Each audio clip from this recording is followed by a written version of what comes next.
अचानक नंद बाबा ने कहा, अरे ब्रजवासियों, मैंने तो एक बात भूल गई भाई। क्या? अरे इसी समय कंस का कर देने के लिए मैं जाया करता था, और यही समय है इनकम टैक्स भरने का। इसलिए तुम लोग आनंद पूर्वक यहां पर उत्सव मनाओ और ब्रजमंडल की रक्षा करो।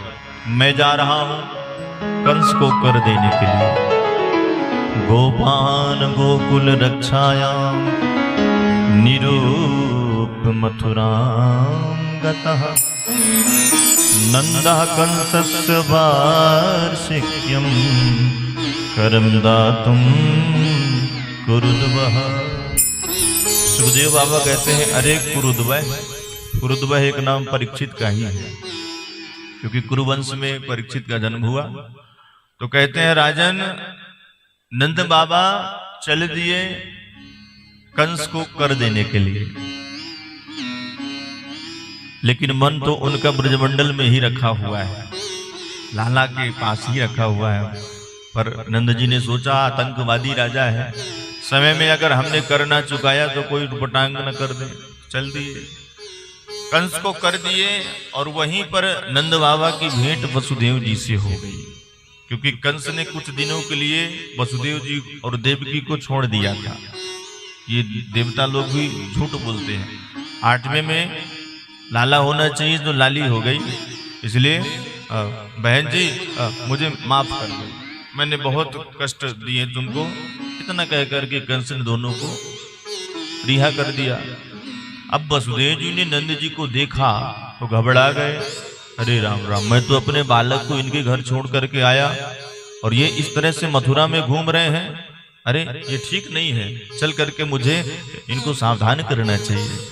और जैसे ही वसुदेव जी जाकर के नंद बाबा से मिले तो आपस में दोनों गले मिल गए। प्रसन्नता का पारावार नहीं रहा। लेकिन देखिए सज्जनों, वसुदेव जी और नंद जी परम मित्र हैं दोनों। नंद जी के हृदय में आनंद है, वसुदेव जी के हृदय में दुख है। तो न वसुदेव जी अपने दुख को व्यक्त कर रहे हैं और ना ही नंद जी अपने सुख को व्यक्त कर रहे हैं, क्योंकि सज्जनों मित्रता ऐसी ही होनी चाहिए। निज दुख गिरी सम रज करी जाना, मित्र का दुख रज मेरु समाना। ऐसी मित्रता होनी चाहिए। और यहाँ पर वसुदेव जी ने थोड़ा कहा कि बाबा, अरे मैंने सुना तुम्हारे यहाँ 75 वर्ष की आयु में लाला का जन्म हुआ और तुमने हमको निमंत्रण तक नहीं भेजा, ये कैसी बात रही भाई? तो नंद जी हाथ जोड़ करके कहते हैं कि मित्र, वो तो ठीक है, मेरे यहाँ एक पुत्र हुआ, पर तुम्हारे यहाँ तो 8-8 संतानें हुई और कोई भी हाथ नहीं लगी।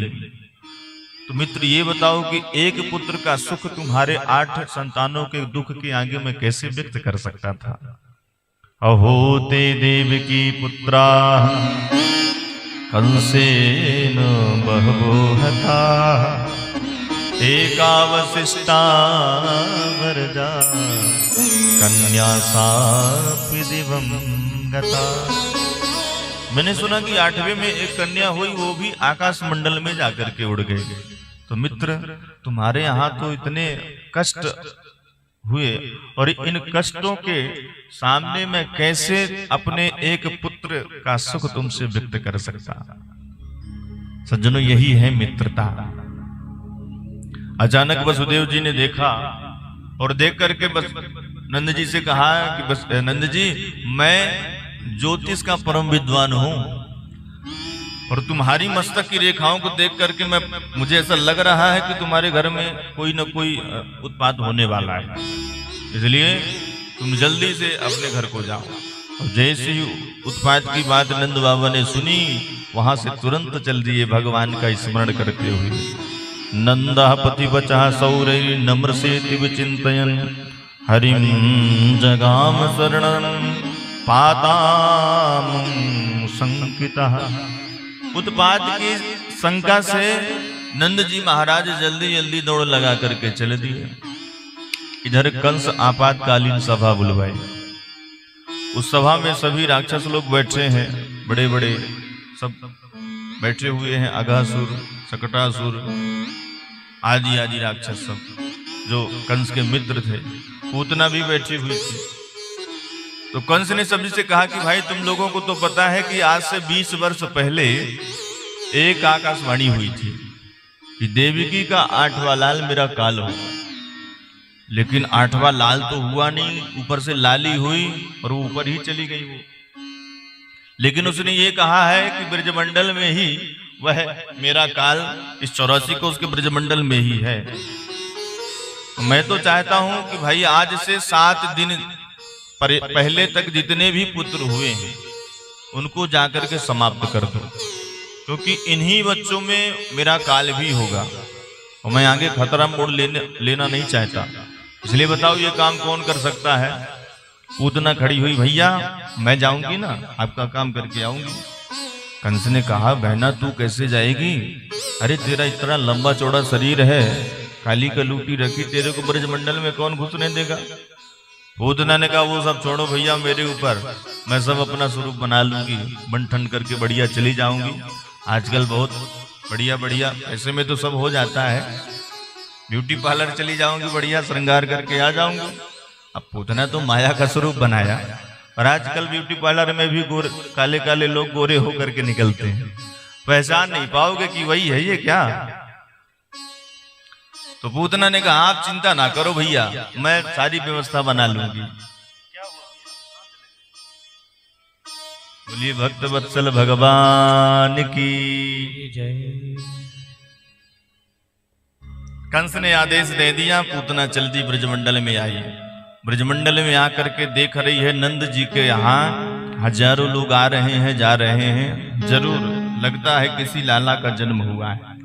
गोपियों के झुंड में ये भी मिल गई और नंद जी के महल के अंदर जाकर के प्रवेश कर गई।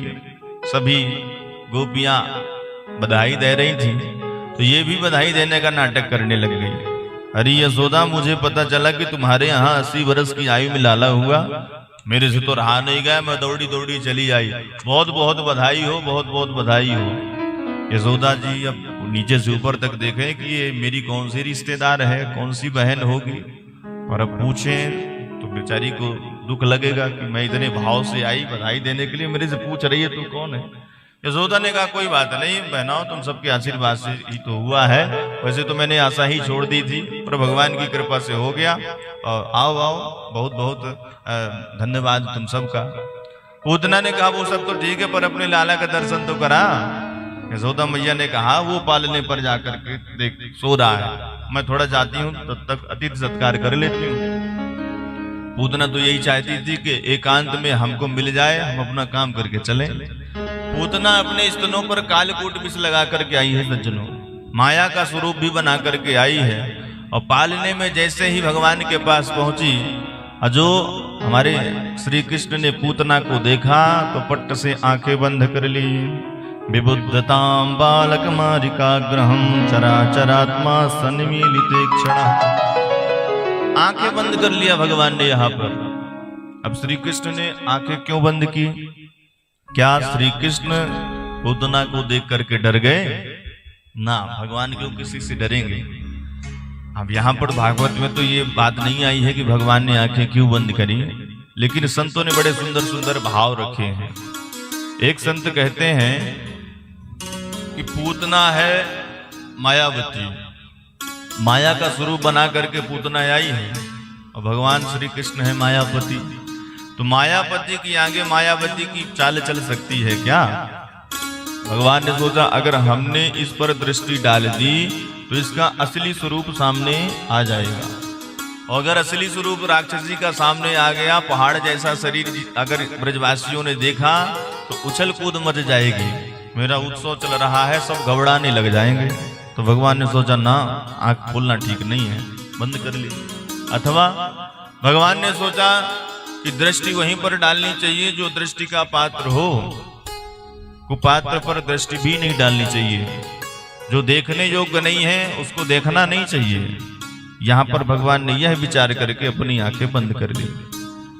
भगवान श्री कृष्ण जब रामावतार में आए थे ना, तो एक देवी और बन ठन करके आई थी, शूर्पणखा देवी, सुंदर स्वरूप बना करके आई थी राम जी के पास, और राम जी से कहती है कि तो सम पुरुष नमो सम नारी, ब्रह्मा ने लगता है आज तक तुम्हारे समान पुरुष और मेरे समान नारी की रचना नहीं की है, लेकिन भगवान एक बार भी शूर्पणखा की तरफ देख नहीं रहे हैं। सीतई चितई कही प्रभु बाता, सीता जी की तरफ देख करके और कहते हैं कि हमारा छोटा भैया कुंवारा है, जाओ उनके पास। तनिक यहाँ पर विचार करिए कि शूर्पणखा कह रही है कि दोसम पुरुष न मौसम नारी, तो भगवान तो एक बार सोचे कि भाई हमारे लिए कह रही है कि पुरुष कोई नहीं है, तो वास्तव में भगवान के जैसा पुरुष संसार में दूसरा कौन हो सकता है, पर अपने लिए भी कह रही है कि न मौसम नारी।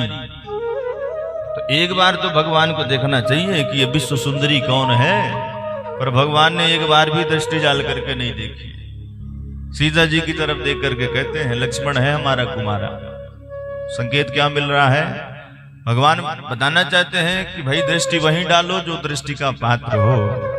अब यहाँ पर श्री कृष्ण ने सोचा कि रामावतार में तो हमारी जानकी जी बगल में ही थी, तो उनको देख करके काम हमने चला लिया था, पर यहाँ पर तो कोई है नहीं, तो किसको देखें?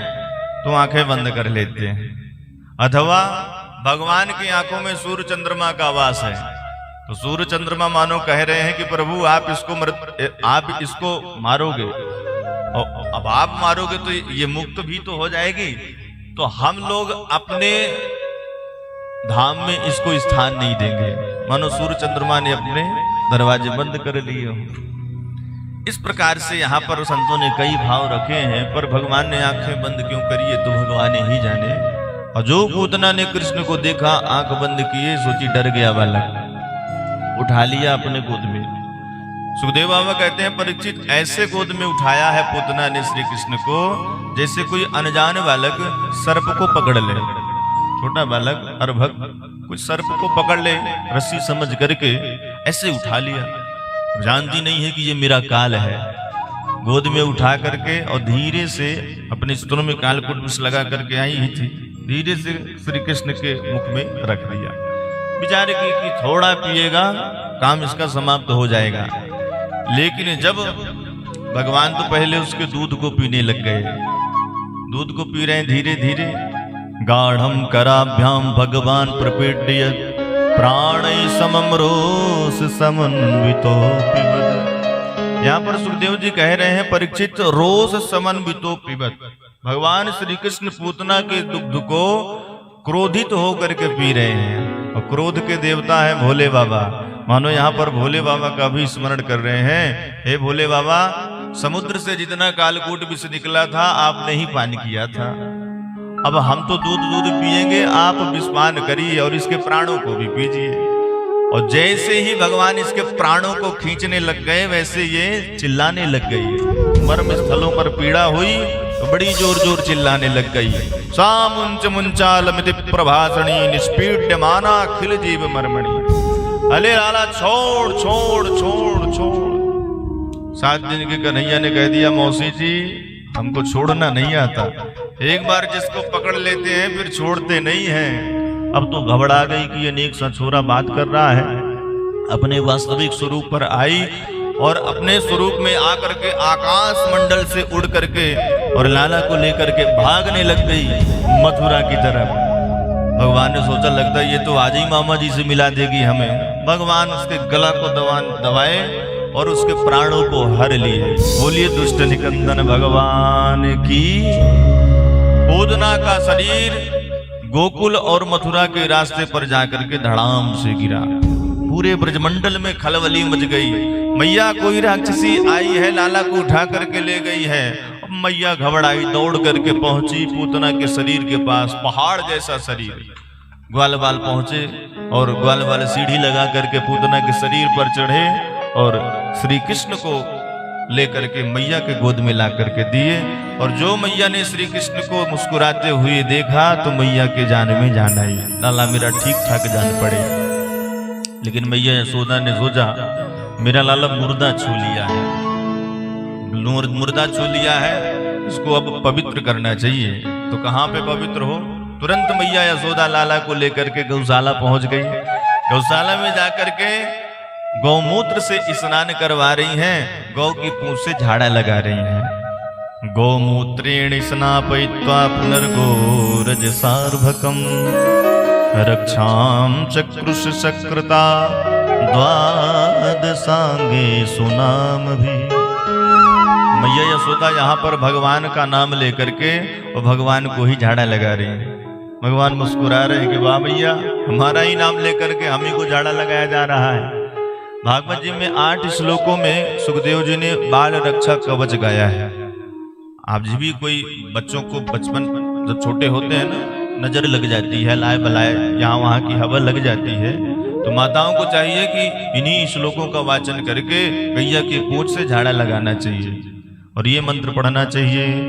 इंद्रियाणि हृषिकेशः प्राणा नारायणो वतु श्वेत दीप प्रतिष्ठितम मनो योगेश्वरो वतु।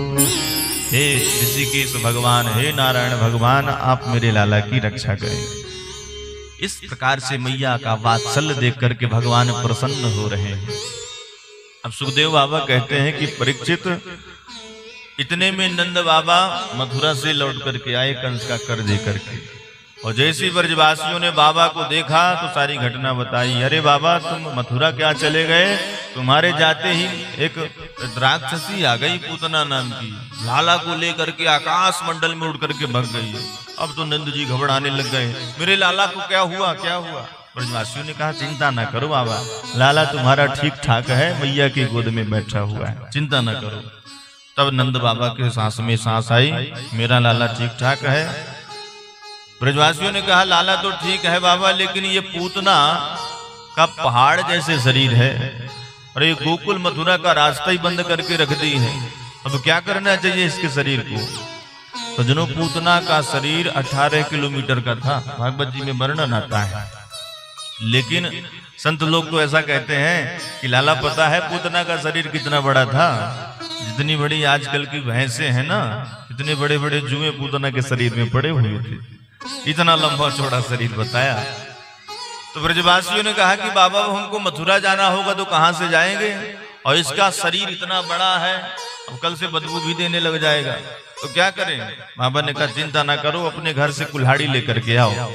सभी ब्रजवासी कुल्हाड़ी लेकर के आए, पूतना के शरीर को काट काट करके छांट छांट करके ठिकाने लगाया, अलग अलग 5-6 चिता बनाई और चिता बना करके पूतना के शरीर को आग लगा दिया। धू धू करके पूतना बरने लग गई। दह्यमानस्य देहस्य धूमश्चा गुरु सौरभा। अब यहाँ पर सुखदेव बाबा कहते हैं कि परीक्षित ध्यान, तो पूतना का शरीर जब जला ना तो पूरा ब्रजमंडल सुगंधित हो उठा, इतनी सुंदर महक आई। परीक्षित ने कहा महाराज, ये पूतना पापनी भगवान को मारने के लिए आई और इसके शरीर से इतनी दिव्य सुगंधी आ रही है। सुखदेव जी कहते परीक्षित, अब ये पापनी कहाँ रही? अरे भगवान का नाम लेते लेते जो कोई मरता है वो भगवान के धाम को जाता है, और जो अपने पेट में ही लेकर के भगवान को मरी हो वो भला पापनी कैसे हो सकती है? देखो तो भगवान का स्वभाव कितना सुंदर है परीक्षित। भगवान ने सोचा चलो भली बुरी कैसी भी रही, हमको विस्पान करवाने आई, कैसी भी रही स्वभाव इसका जो भी रहा हो, लेकिन काम तो मैया जैसे करने आई ना, जैसे मैया यशोदा हमको आंचल में लेकर के दुग्धपान करवाती हैं, वैसे ये भी कर रही थी। इसलिए भैया हम तो इसको मैया की गति ही प्रदान करेंगे। और भगवान ने पूतना को माँ की गति प्रदान करी, अर्थात जो गति यशोदा को बाद में देनी है वही गति भगवान ने पूतना को पहले दे दी। सुखदेव बाबा कहते परीक्षित, इसका परिचय तो देखो क्या है, इसमें कोई गुण नहीं है, पर पता नहीं भगवान कौन सा गुण देख लिए इस पूतना पर और इसका उद्धार कर दिए।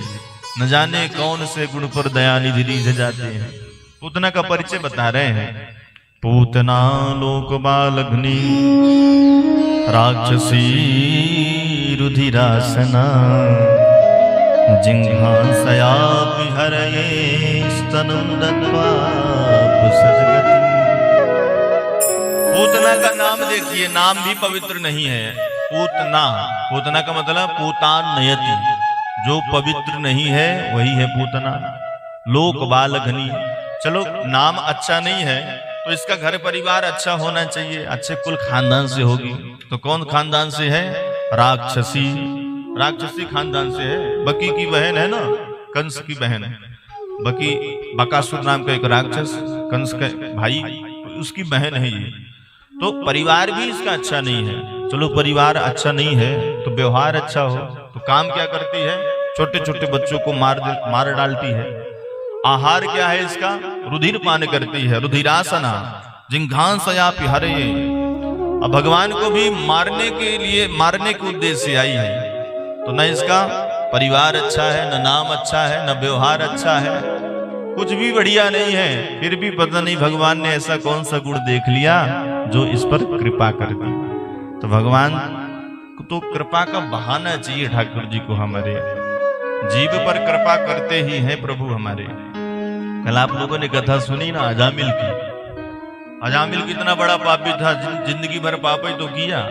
वैश्या को अपने घर में रख लिया, माता पिता को घर से निकाल दिया, पतिव्रता पत्नी को घर से बाहर कर दिया और वैश्या के साथ रहने लग गया, चोरी करने लग गया, डकैती करने लग गया। क्या नहीं किया अजामिल ने, लेकिन इसके बाद भी भगवान ने उसका कल्याण कर दिया। एक बार उसने नारायण का नाम क्या लिया, भगवान अपने धाम उसको बुलाया। तो भगवान की कृपा भी गुणाक्षर न्याय की तरह होती है सज्जनों। गुणाक्षर न्याय समझ रहे हैं? कभी कभी लकड़ी में घुन के माध्यम से ओम बन जाता है, भारत का नक्शा बन जाता है, आपने देखा होगा। अब कोई विचार करे कि हम भी अपनी लकड़ी पे ओम बनाएंगे तो टनों लकड़ी बर्बाद हो जाएगी, ओम बनने वाला नहीं है। अब वो कैसे बन गया, भगवान की कृपा से बन गया। उसी प्रकार भगवान की भी कृपा होती है गुणाक्षर न्याय की तरह। भागवत में कथा आती है राजा नग की। नग ने इतनी गायों का दान किया था, उसने कहा कि धरती के कणों को गिन सकता है कोई, आकाश में तारों को कोई गिन सकता है, वर्षा की बूंदों को कोई गिन सकता है, पर मैंने जितनी गायों का दान किया वो नहीं गिना जा सकता। लेकिन फिर भी जाकर के नरक में गिरा। तो इतना बड़ा पुण्यात्मा नरक में जाकर के गया। और अजामिल ने एक बार नारायण कहा तो भगवान के धाम को चला गया। तो भगवान की कृपा, भगवान का न्याय भी भगवान ही जाने। पूतना को भगवान ने मोक्ष प्रदान किया है सज्जनों। और जब भगवान पूतना जैसे राक्षसी पर कृपा कर सकते हैं तो हम तो भगवान के भक्त हैं, कभी न कभी भगवान तो हम पर भी कृपा करेंगे। इसलिए भगवान से सदैव यही कहना चाहिए, प्रभु कभी तो हमारे ऊपर कृपा की दृष्टि डालिए।